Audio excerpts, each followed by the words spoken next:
Halo Gensut, balik lagi ke kabar Unsut Bincang-Bincang. Jadi perkenalkan, nama aku Nicole Amanda dan di sini aku nggak sendirian. Aku ditemenin sama tamu yang spesial banget, yaitu Kepala Biro Akademik dan Kemahasiswaan Unsut. Mungkin Bu Maya boleh perkenalan? Ya, selamat pagi Kensut. Assalamualaikum warahmatullahi wabarakatuh. Semoga semuanya dalam keadaan sehat dan siap untuk berbincang-bincang dengan kita di sini. Oke, jadi langsung kita mulai aja kali ya Ya, Bu ya Mbak Nicole. Maya. Ha-ha. Oke, aku mau nanya, yang kemarin ini kan baru lewat Mm-mm, SNMPTN nih Bu mm-mm, Maya. mm-mm. Nah, selain SNMPTN, kira-kira apakah ada jalur penerimaan mahasiswa baru nasional lainnya? Bila ada, seperti apa dan bagaimana sistemnya? Ya, terima kasih Mbak Nicole. Jadi betul sekali, minggu lalu SNMPTN sudah kita umumkan. Selamat bagi calon mahasiswa baru yang diterima di Unsut dan bagi yang belum diterima jangan putus asa karena masih ada seleksi nasional lainnya yaitu yang namanya UTBK SBMPTN.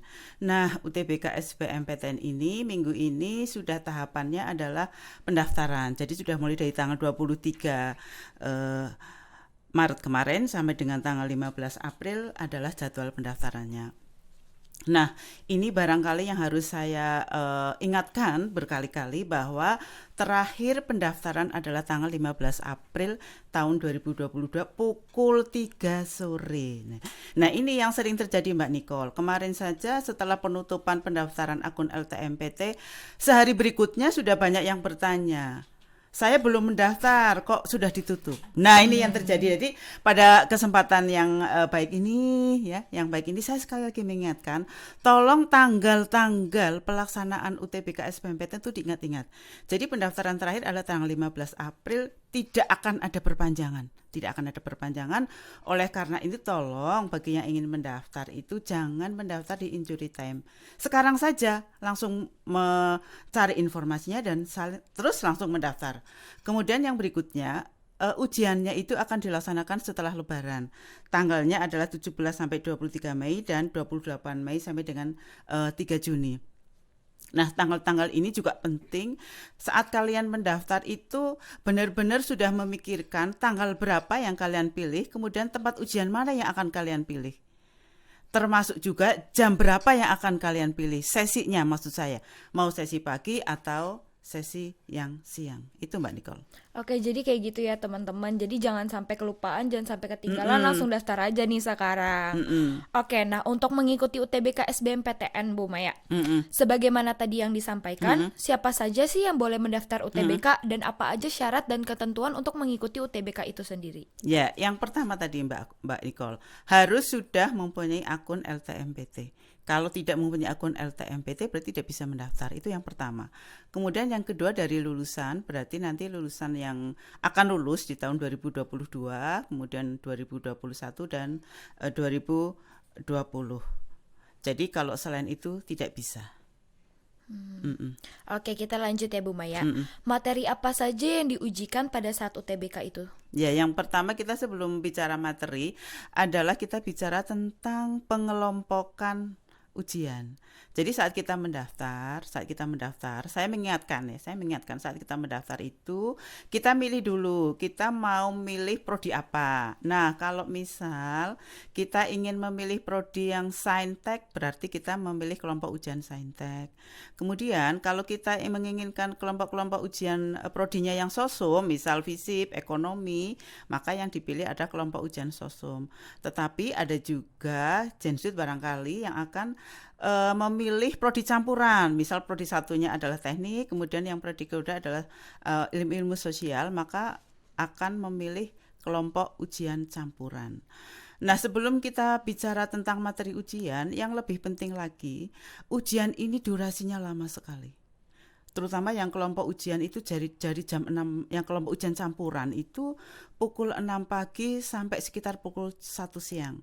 Nah, ini juga saya mengingatkan untuk yang akan melaksanakan ujian sehari sebelumnya lebih baik sudah melihat lokasinya di mana supaya pagi hari itu tidak istilah wong Jawa gemerungsung ya mencari tempat ujian. Nah, yang terjadi biasanya banyak juga yang salah lokasi. Utamanya adalah orang-orang yang belum kenal dengan Kota Purwokerto, khususnya adalah Unsut. Nah, karena ujiannya lama, ini beberapa kali terjadi di kita, peserta ujiannya pingsan, sakit, itu terjadi setiap tahun ada. Jadi saya bersaran menjaga kondisi, jangan kurang tidur, jaga kondisi dan jangan lupa sarapan, makan pagi.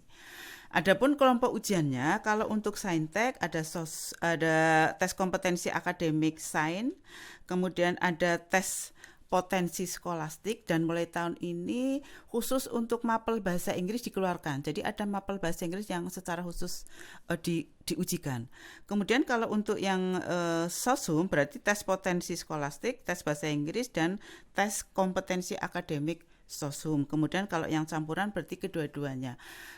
Kenapa mata pelajaran bahasa Inggris ini dikeluarkan yang dulunya adalah masuk menjadi tes kompetensi akademik sains atau sosum, dikarenakan bahwa kementerian kita ini memang sekarang berkeinginan bahwa literasi bahasa Inggris anak-anak kita itu lebih dari yang dulu-dulu. Jadi sudah disyaratkan dari awal. Kita bisa lihat sekarang manakala seleksi tes ASN kemarin hampir semua kementerian mensyaratkan tes bahasa Inggris secara khusus. Itu Mbak Nicole. Oleh karena itu, karena mumpung waktunya masih 2 bulan ya, kalau ini sekarang posisi tanggal berapa April ini, kemudian ujiannya adalah sekitar tanggal 17 sampai dengan 23, karena ini merupakan hal yang baru, tolong untuk dipersiapkan dari sekarang. Itu Mbak Nicole.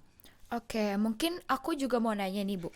Mungkin banyak teman-teman di rumah belum tahu ya, berapa sih biaya pendaftaran untuk mengikuti UTBK itu sendiri? Oh iya, kalau yang kemarin SNMPTN kita free ya, karena didanai oleh pemerintah. Kalau untuk yang UTBK SBMPTN ini 200.000 untuk kelompok sains dan sosum, kemudian 300.000 untuk campuran. Cukup murah lah Mbak, cukup murah. Cuma yang penting itu saat mengikuti ujian badan harus fit, ya harus fit. Kemudian juga saat mendaftar itu betul-betul sudah dipikirkan prodi apa yang akan dipilih, kemudian kelompok ujian mana yang akan dipilih. Karena kalau sudah sampai finalisasi, kita sudah tidak bisa mengganti lagi kelompok-kelompok ujian yang sudah kita pilih. Artinya kalau kita dalam perjalanannya berubah pikiran, berarti mendaftar ulang, mendaftar lagi dari awal. Oke, untuk Unsut sendiri nih Bu, apakah program studi yang ditawarkan di UTBK hanya program sarjana saja, ataukah ada juga kayak seperti program diploma?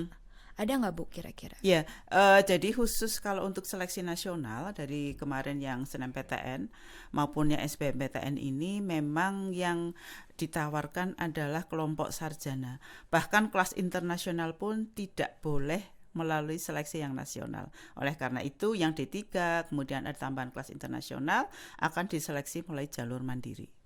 Oke, terima kasih Bu Maya. Aku mau nanya dong Bu Maya, program-program studi apa saja yang biasanya paling diminati sendiri nih di Unsut? Kalau untuk Saintek kita bergerak di antara kedokteran kemudian ilmu-ilmu kesehatan.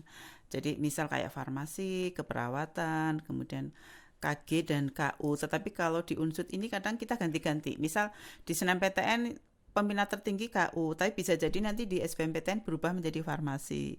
Nanti berubah lagi yang di Mandiri itu apa, tapi kurang lebih 4 itu yang biasanya saling peminatnya paling tinggi. Kemudian kalau untuk ilmu-ilmu sosial itu antara manajemen, akuntansi, kemudian komunikasi, administrasi publik ya, sekarang bukan administrasi negara ya. Kemudian hubungan internasional. Tapi ini pun 5 itu berganti-ganti Mbak, 5 berganti-ganti. Kadang yang ada yang manajemen dulu, kemudian ada akuntansi. Kadang akuntansi yang di atas, kadang komunikasi yang di atas. Tapi 5 itu memang yang selama ini menjadi favorit. Oke, aku dengar-dengar kan Unsut menjadi salah satu tuan rumah nih untuk terlaksananya tempat UTBK. ujian UTBK. Ya. Aku mau nanya dong Bu, kira-kira fasilitas apa saja sih yang disediakan Unsut untuk terlaksananya UTBK itu sendiri? Ya, kita mengikuti standar ketentuan nasional. Jadi di standar ketentuan nasional itu sudah ada aturannya. Misal komputer yang disiapkan itu harus speknya yang seperti apa. Kemudian karena kita masih kondisi pandemi ya, sampai hari ini kan kita masih pandemi, kita level 1 ya Banyumas, itu maka tempat duduknya berjarak. Kemudian yang tidak kalah penting nanti panitia dalam hal ini pengawas maupun peserta tetap harus prokes. Kemudian menggunakan masker, face shield, suhu badan diukur. Namun ketentuan yang lebih detailnya lagi, karena ini posisi masih di tanggal 17 Mei, kita akan mengikuti instruksi dari Jakarta. Nanti seperti apa baru nanti kita publish ulang ketentuannya, termasuk juga kadang seperti tahun-tahun yang lalu panitia nasional juga akan mengeluarkan yang terkait dengan pelaksanaan ujian dan prokes. Nah, kita akan mengacu ke sana, tapi kurang lebihnya seperti itu tadi. Oke, makasih Bu Maya. Nah, yang terakhir nih, aku mau minta Bu Maya dong kasih tips and tricks buat teman-teman di rumah. Gimana sih biar bisa UTBK Bisa lancar, lolos ya, bisa bisa lolos lolos ya, gitu. bisa Gimana lolos Bu ya. kira-kira?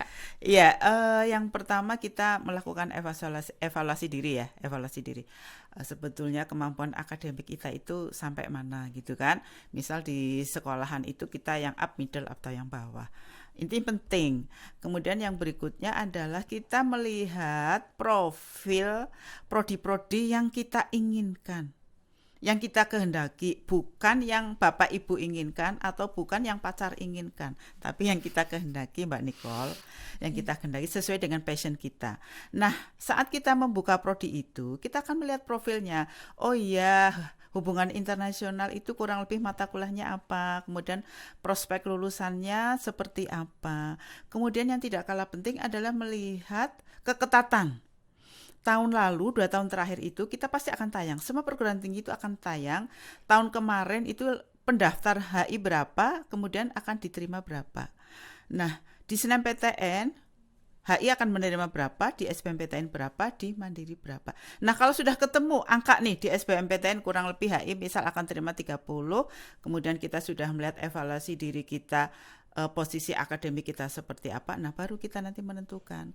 Kemudian yang berikutnya yang tidak kalah penting adalah pembiayaan. Jadi harus diskusi dengan orang tua. Kenapa harus diskusi dengan orang tua? Jadi jangan sampai terjadi sudah diterima nih, mau registrasi bingung membayarnya. Apalagi kalau kita pilihannya misal anak dari Cirebon ya, kan nggak mungkin kelaju kuliahnya kan, berarti kan harus in the cost nih di Purwokerto. Nah itu yang maksud ibu tuh harus selalu diskusikan, kira-kira orang tuanya mampu nggak membiayai untuk biaya kosnya, biaya makannya, kemudian biaya uang kuliahnya, supaya nanti saat diterima tidak kecewa, tidak bisa mendaftar. Walaupun sebetulnya Unsud sendiri itu ada fasilitas bagi mahasiswa berprestasi tapi yang kurang mampu. Kalau dulu kan bidik misi ya, kalau sekarang KIP kuliah. Nah, kalau KIP kuliah ini kan ketentuannya sudah ada. Jadi kalau yang tidak bisa masuk KIP kuliah, akhirnya artinya kan biaya sendiri berarti kan orang tua yang nanggung, Mbak Nicole. Nah ini untuk meminimalisir jangan sampai kita udah semangat belajar, udah mempersiapkan, bahkan udah diterima, happy banget kan Mbak diterima, tapi saat mau mendaftar kita terbentur orang tua kita tidak mampu membiayai. Oke, terima kasih ya Bu Maya atas informasinya yang cukup berguna nih buat teman-teman di Sama-sama. rumah. Oke, jadi pesan dari aku tetap semangat terus, jangan nyerah, jangan cepet puas juga, tetap belajar, tetap berdoa, minta restu sama orang tua dan teman-teman sekalian. Jadi see you guys di kabar Unsud bincang-bincang selanjutnya. Bye-bye. Bye.